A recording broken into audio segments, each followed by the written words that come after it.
എല്ലാവർക്കും പുതിയൊരു വീഡിയോയിലേക്ക് സ്വാഗതം. ഇന്ന് നമ്മൾ ചെയ്യാനായിട്ട് പോകുന്നത്, നമ്മളിന്ന് 8 ചോദ്യങ്ങൾ നിങ്ങളോട് ഞാൻ ചോദിക്കാനായിട്ട് പോവുകയാണ്. നമ്മൾ ആദ്യത്തെ ഒരു ചോദ്യം ചോദിക്കാം. ഇന്ത്യയുടെ തലസ്ഥാനം ഏതാണ്? ഇന്ത്യയുടെ തലസ്ഥാനം ക്യാപിറ്റൽ ഏതാണ് എന്നുവെച്ചാൽ ഈ ഉത്തരം പറയാൻ വേണ്ടി നമ്മൾ എന്ത് ചെയ്യുന്നു, ഒരു 5 സെക്കൻഡാണ് ഇതിനുവേണ്ടി നമ്മൾ തരുന്നത്. നമ്മൾ ടൈം സ്റ്റാർട്ട് ചെയ്തു. 1 2 3 4 5. ഉത്തരം കിട്ടിയെന്ന് വിചാരിക്കുന്നു. ഇനി അടുത്ത ചോദ്യത്തിലേക്ക് പോവാം. ഫ്രാൻസിന്റെ തലസ്ഥാനം ഏതാണ്? ഫ്രാൻസ് നമ്മുടെ ഇത്രയും ദൂരത്തുള്ള അതിന്റെ തലസ്ഥാനം ഏതാണ്? ആദ്യത്തെ ഞാൻ പറയാൻ മറന്നുപോയി. ഇന്ത്യയുടെ തലസ്ഥാനം എന്ന് പറയുന്നത് ഡൽഹിയാണ് കേട്ടോ. കൂടാതെ ഫ്രാൻസിൻ്റെ അതിന് ഞാൻ 5 സെക്കൻഡ് തരാം.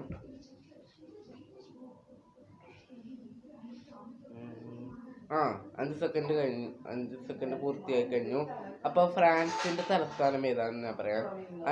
ഫ്രാൻസിന്റെ തലസ്ഥാനം എന്ന് പറയുന്നത് പാരീസ് എന്നാണ് കേട്ടോ.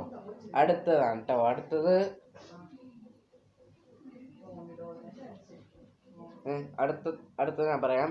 ഇറ്റലിയുടെ തലസ്ഥാനം ഏതാണ്? ഇറ്റലിയുടെ 5 സെക്കൻഡ്സ് ആണ് ഞാൻ തരുന്നത്. നമുക്കത് 1 2 അപ്പൊ 5 സെക്കൻഡ് പൂർത്തിയായിരിക്കുന്നു.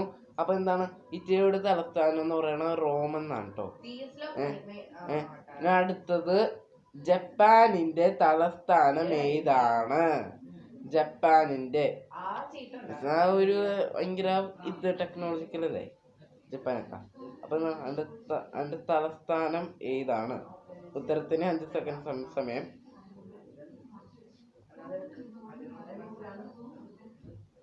ഓക്കെ, 5 സെക്കൻഡ്സ് ആയി കഴിഞ്ഞു. ജപ്പാന്റെ തലസ്ഥാനം എന്ന് പറയുന്നത് ടോക്കിയോ ആണ് കേട്ടോ. ടോക്കിയോ. അടുത്തത് ജർമ്മനിയുടെ തലസ്ഥാനം ഏതാണ്? ജർമ്മനിയുടെ. അപ്പൊ അതിനുവേണ്ടി നമ്മൾ തരുന്ന ഒരു 15 സെക്കൻഡ്സ് ആണ് കേട്ടോ. നമ്മൾ അതിന് ഒരു 15 സെക്കൻഡ്സ് ആണ് തരണം. നമ്മൾ ടൈം സ്റ്റാർട്ട് ചെയ്തു. 1 2 3 4 5. അപ്പൊ 5 സെക്കൻഡ്സ് ആണ് കേട്ടോ. അപ്പൊ എന്താണ് ജർമ്മനിയുടെ തലസ്ഥാനം ബെർലിൻ ആണ് കേട്ടോ. ബെർലിൻ. ഇനി റഷ്യയുടെ തലസ്ഥാനം ഏതാണ്? റഷ്യയുടെ. അപ്പൊ റഷ്യയുടെ തലസ്ഥാനം എന്ന് പറയുന്നത് എന്താണ്? ഉത്തരത്തിന് വേണ്ടി ഒരു 5 സെക്കൻഡ്സ് നിങ്ങൾക്ക് തരാം. അപ്പൊ എന്താണ് റഷ്യയുടെ തലസ്ഥാനം ഏതാണ്? അതിനു വേണ്ടി 5 സെക്കൻഡ്സ് ആണ് തന്നത്.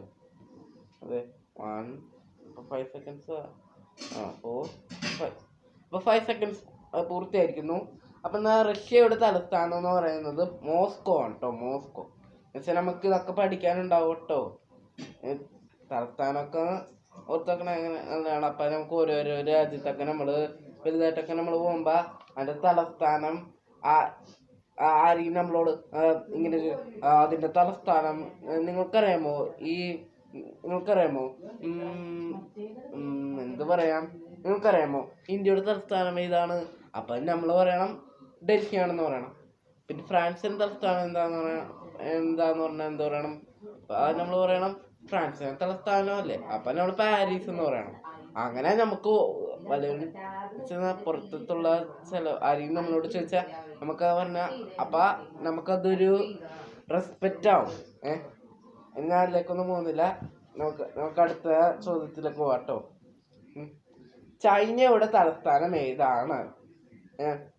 എല്ലാരും പറയുന്നുണ്ട് ഹോങ്കോങ് ആണെന്ന്. പക്ഷെ ഹോങ്കോങ് അല്ല. ഹോങ്കോങ് എന്ന് പറയുന്ന ഒരു സ്ഥലം, അതൊരു സ്റ്റേറ്റ് ആണ്. പക്ഷെ അത് ക്യാപിറ്റൽ അല്ല. കാരണം ഹോങ്കോങ് എന്ന് വെച്ചാൽ ചൈനയിൽ അറിയപ്പെടുന്ന ഒരു മെയിൻ ആയിട്ടുള്ള ഒരു സ്റ്റേറ്റ് ആണെന്ന് മാത്രമേ ഹോങ്കോങ് എന്ന് പറയുന്ന സ്ഥലം അറിയപ്പെടുന്നു. ബീജിംഗ് എന്ന് പറയുന്ന ഒരു സ്റ്റേറ്റ് ആണ് ചൈനയുടെ ക്യാപിറ്റൽ എന്ന് വെച്ചാൽ തലസ്ഥാനം എന്ന് പറയുന്നത്. ഇനി ഇറാനിന്റെ തലസ്ഥാനം ഏതാണ്? ഇറാന്റെ. അപ്പൊ അതെ, നമുക്ക് ടൈമർ സ്റ്റാർട്ട് ചെയ്യാം. ഇറാന്റെ പറയണം കേട്ടോ. ഇതാണ് ലാസ്റ്റ് ക്വസ്റ്റ്യൻ. 5 സെക്കൻഡ്സ് പൂർത്തീകരിക്കുന്നു. ഇറാന്റെ തലസ്ഥാനം എന്നത്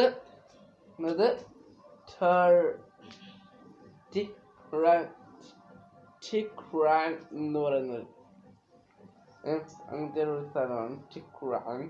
അപ്പൊ എന്താണ്, ഈ വീഡിയോ നിങ്ങൾക്ക് ഉപകാരപ്പെട്ടെന്ന് ഞാൻ വിചാരിക്കുന്നു. ടെഹ്റാൻ എന്നൊക്കെയാണ് പേര്. ഓക്കെ, ഞാൻ നേരത്തെ തെറ്റായിട്ട് പറഞ്ഞെങ്കിൽ എന്നോട് ഐ എം സോറി. അപ്പോൾ ഈ വീഡിയോ നിങ്ങൾക്ക് ഉപകാരപ്പെട്ടെന്ന് ഞാൻ വിചാരിക്കുന്നു. അപ്പോൾ നിങ്ങൾക്ക് ഈ വീഡിയോ ഇഷ്ടപ്പെട്ടെങ്കിൽ ലൈക്ക് ചെയ്യുക, വീഡിയോ ഇഷ്ടപ്പെട്ടെങ്കിൽ ഡിസ്ലൈക്ക് ചെയ്യുക.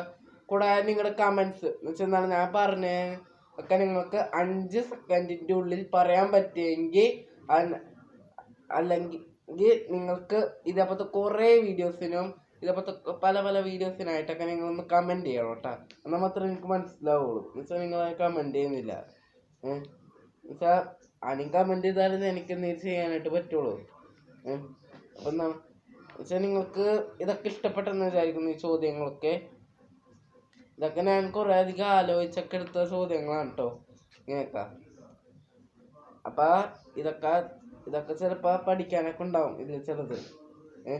അപ്പം എന്നാൽ നമുക്കിനി ഇനി സബ്സ്ക്രൈബ് ചെയ്യാത്തവർ ഈ വീഡിയോ സബ്സ്ക്രൈബ് ചെയ്യാത്തവർ വേഗം തന്നെ ഈ വീഡിയോ സബ്സ്ക്രൈബ് ചെയ്യുക. കൂടെ എന്താ നോട്ടിഫിക്കേഷൻസ് ബെല്ലൈക്കൺ ഓൺ ചെയ്ത് നോക്കുക, നോട്ടിഫിക്കേഷൻസ്. അപ്പം എന്നുവെച്ചാൽ ഞാനിടുന്ന പുതിയ വീഡിയോസൊക്കെ നിങ്ങൾക്ക് നോട്ടിഫിക്കേഷൻസ് ആയിട്ട് ഇങ്ങനെ വരും. നിങ്ങളുടെ നോട്ടിഫിക്കേഷൻസ് ആയിട്ട് വരും.